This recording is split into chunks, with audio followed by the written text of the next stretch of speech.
Everybody, it's the Disney Girl again, and we are back in the car from just going to Disney Springs. So the reason I called this video Disney Disappointing is because our plan was to park at Disney Springs, take the bus, which is free, to the Grand Floridian, hang out at the resorts after the fireworks, come back here, and then we wouldn't have to pay. Well, Disney actually got smart, but it is disappointing. First of all, they are only allowing people on the resort buses that go from Disney Springs. They're only allowing you to go on the bus if you're staying at a resort. And of course, we're not. Then it says, they had a big sign that said the last buses from the resorts to go to Disney Springs leave at 11 o'clock. So for people like us who want to stay and see the fireworks, that was not going to be an option. Then it also said that the parking lot here at Disney Springs was closing at 11:30. We're leaving the parking ramp, so it's a little kind of like Kilimanjaro Safari.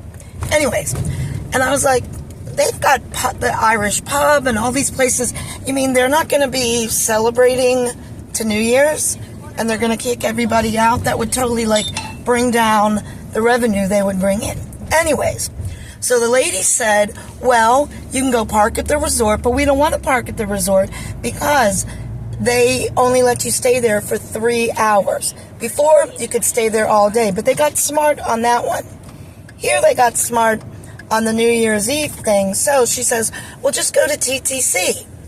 And I thought parking was like $50, but I believe that's SeaWorld and Busch Gardens. She said, oh, it's only $35. So it'll be interesting to see how much it will cost us and if they'll allow us to park there since we don't have a park ticket. Because they could say, well, you can't park here because you don't have a ticket to one of the parks. You have to go to the resort. So we're going to see how this all plays out, and I will keep you updated. But Disney disappoints. Disney disappoints. And I still love Disney, still want my pass, all that kind of stuff. But, they're doing stuff to make money, and everybody needs to make money, but really, Disney already makes a lot of money, but it's all in God's plan. So, more updates on that later. All right, life is good. Make the most of it and keep smiling. Bye for now. Shh.